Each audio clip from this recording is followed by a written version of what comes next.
बिस्मिल्लाहिर्रहमानिर्रहीम। बोलते कालम के साथ मैं आमिर रज़ा खान। और पाकिस्तान दुनिया के फ़ैसले करेगा, मैंने नहीं कहा था, ये हज़रत इमाम बरी सरकार ने कहा था कि जब मेरे करीब एक शहर बसाया जाएगा तो उस शहर से दुनिया के फ़ैसले किए जाएंगे। अब जब ईरान अमेरिका मुज़ाकरात कहीं किसी दोराहे पर नहीं आ रहे थे तो पाकिस्तान ही सामने आया और पाकिस्तान का मरकज़ी किरदार होगा इन मुज़ाकरात में। ये नज़र आ रहा है जिस तरह से फ़ाइनेंशियल टाइम्स ने ये स्टोरी ब्रेक की कि आसिम मुनीर हमारे फील्ड मार्शल ने डोनाल्ड ट्रंप को फ़ोन किया, और उस तरफ दूसरी तरफ ये स्टोरी सामने आई कि हमारे वज़ीर आज़म ने सदर पेशकियान को टेलीफोन रब्ता किया, और उसके बाद हमारे वज़ीर ख़ारजा इसहाक़ डार ने जो है अब्बास अराग़ची जो ईरानी वज़ीर ख़ारजा हैं उनसे टेलीफोनिक रब्ता किया है। तो नज़र आता है कि ये मुज़ाकरात में कलीदी किरदार जो है पाकिस्तान का ही होगा। गो इसमें नाम पहले मिस्र और तुर्की का भी लिया जा रहा था, लेकिन अभी उनके राब्तों का कहीं कोई ज़िक्र नहीं है, क्योंकि ईरान को पाकिस्तान के अलावा किसी दूसरे मुल्क पर एतमाद नहीं है। और ये पाकिस्तान ने एतमाद बरसों की मेहनत के साथ हासिल किया है। ये एक दिन की बात नहीं है। पाकिस्तान ने जिस तरह से भारत को शिकस्त दी है और पाकिस्तान ने जिस तरह से हर मौके पर ईरान के मौक़िफ़ की तईद की है, तो पाकिस्तान ने असल में ईरान का एतमाद तलाश किया है और उसको जो है हासिल भी कर लिया है। अब ईरान जो है वो पाकिस्तान की सालिसी में आने को तैयार है। गो इस वक्त तक मुज़ाकरात की जो गेम है, जो मैंने पहले दिन से मौक़िफ़ इख्तियार किया था कि अमेरिका ही मुज़ाकरात की टेबल पर आएगा, ईरान नहीं आएगा। डोनाल्ड ट्रंप ने कल इस तरह के बयानात दिए कि वो ईरान के साथ मुज़ाकरात बड़े खुश आइन तरीके से हो रहे हैं। एक आला शख्सियत से उन्होंने ईरान में बात करने की भी बात की। फिर मुज्तबा हमनई के बारे में उन्होंने कहा कि वो नहीं चाहते हैं कि उन पर कोई हमला किया जाए। रोक दिया उन हमलों को जो कि पावर स्टेशंस पर, यानी उनकी उस साइट्स पर होना था जहाँ से बिजली फराहम की जाती है, उसको भी रोक दिया गया। और कहा कि 5 दिन का वक्फ़ा है, हम इन प्लांट्स पर हमला नहीं करेंगे, लेकिन इस दौरान जो है मुज़ाकरात चलते रहेंगे। बस इस डोनाल्ड ट्रंप के इस बयान के बाद आलमी मार्केट में तेल की कीमतें गिरी और गिरती चली गई और स्टॉक एक्सचेंज जो है ऊपर होती चली गई। यहाँ ब्रेक कहाँ पर लगा कि ईरान के वज़ीर ख़ारजा अब्बास अराग़ची ने पहले इस बात की तरदीद की कि मुज़ाकरात हो रहे हैं, और बाद में उन्होंने अपने चंद शराइत जो हैं पेश कर दी।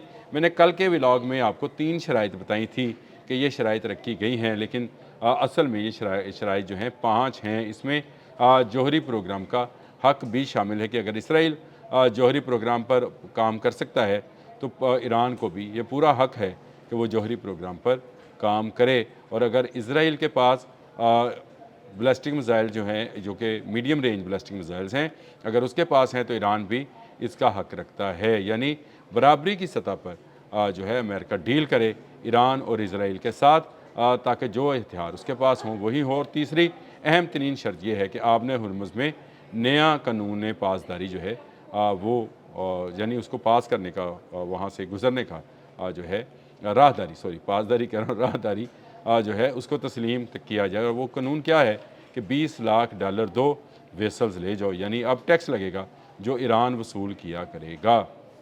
इन मुज़ाकरात में आगे चलकर क्या होता है क्या नहीं है, ये भी सुनने में आ रहा है कि शायद ये इन मुज़ाकरात का पहला दौर जो है पाकिस्तान के इस्लामाबाद में ही हो। ये भी ऐन मुमकिन है कि इस्लामाबाद इसकी मेज़बानी करे इस दौर की, लेकिन ये बात हकीकत है कि इमाम बरी सरकार की ये पेश गोई कि ये इसके करीब बसने वाला शहर जो है, उनके मज़ार के करीब बसने वाला शहर जो है दुनिया के फ़ैसले करेगा, सामने नज़र आ रहा है कि आज इस्लामाबाद पूरी दुनिया में जब कोई ईरान और अमेरिका के साथ मुज़ाकरात की बात नहीं कर रहा था, उस वक्त पाकिस्तान सामने आया और पाकिस्तान ने आकर ये साबित किया कि वो अब इस काबिल है कि वो दुनिया के फ़ैसलों पर असरअंदाज हो सके। दोनों तरफ की बेहतरीन हिकमत अमली, पाकिस्तान की बेहतरीन हालत जब पॉलिसी का नतीजा है कि अमेरिका भी पाकिस्तान पर इतमाद करता है और ईरान भी इतमाद करता है। सालस के लिए ये इतमाद ज़रूरी है। तुर्की पर इतमाद क्यों नहीं करता? क्योंकि तुर्की नेटो का रुकन मुल्क है, जो कि अमेरिका की बनाई हुई एक अस्करी तंजीम है, जिसके अरकान जो हैं वो एक दूसरे के साथ चेंड हैं, यानी बंधे हुए हैं। और मिस्र पे क्यों नहीं करता? मिस्र पर बहुत ज़्यादा असर है अमेरिका का और इसराइल का, इसलिए मिस्र पर भी इतमाद नहीं किया जा सकता। लेकिन पाकिस्तान, जिसकी सरहद जो है वो भी ईरान के साथ मिलती है और जिसका एक कुदरती जो है अलायंस, क्योंकि इस्लामी मुल्क हैं दोनों, वो भी बनता है, और दूसरा दोनों मुल्कों की एक और मुश्तरक चीज़ है कि दोनों पर उनसे कई गुना बड़ा दुश्मन जो है वो हमला आवर हुआ और उसने उसको शिकस्त दी। यहाँ मई में हमलावर होता है भारत पाकिस्तान पर, पाकिस्तान उसको शिकस्त देता है।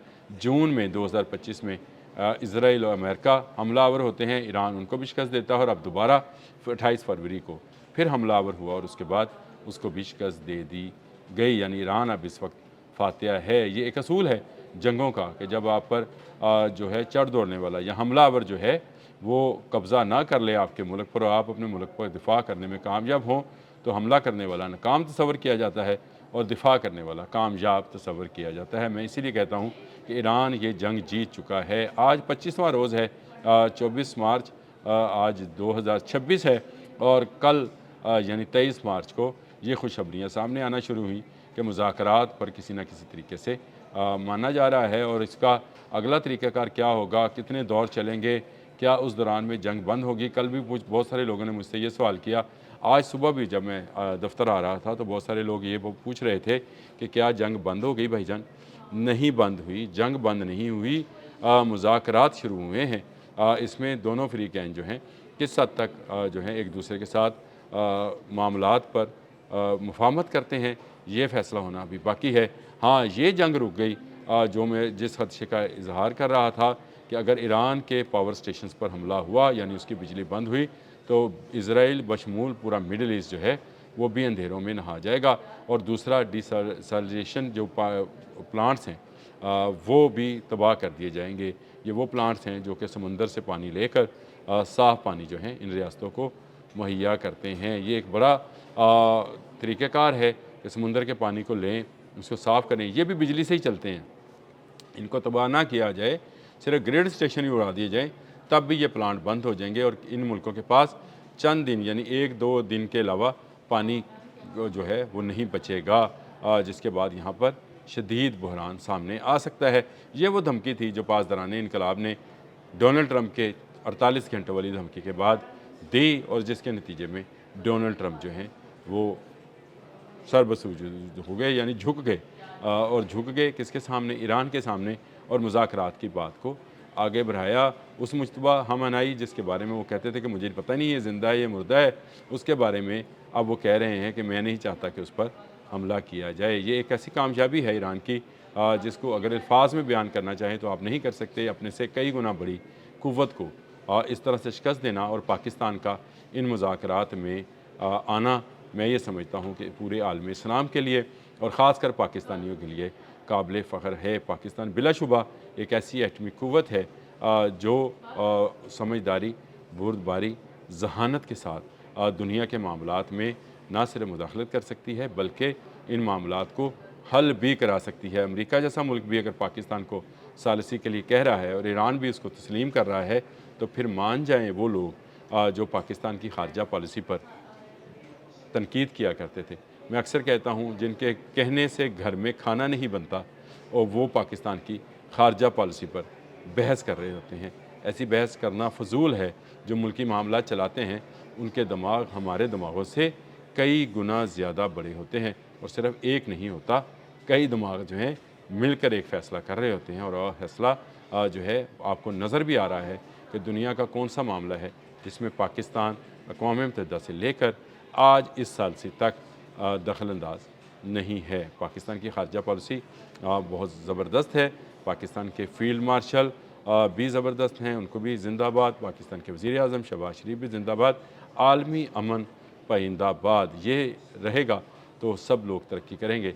अमन नहीं होगा तो फिर कोई मुल्क भी इस जंग से बच नहीं पाएगा, जिसके बारे में ये पेशगोइयाँ की जा रही थी कि ये तीसरी आलमी जंग होगी। अगर पाकिस्तान इस सालसी में कामयाब हो जाता है तो ये तीसरी आलमी जंग टल जाएगी। अब तक के लिए इतना ही। अल्लाह हाफिज़।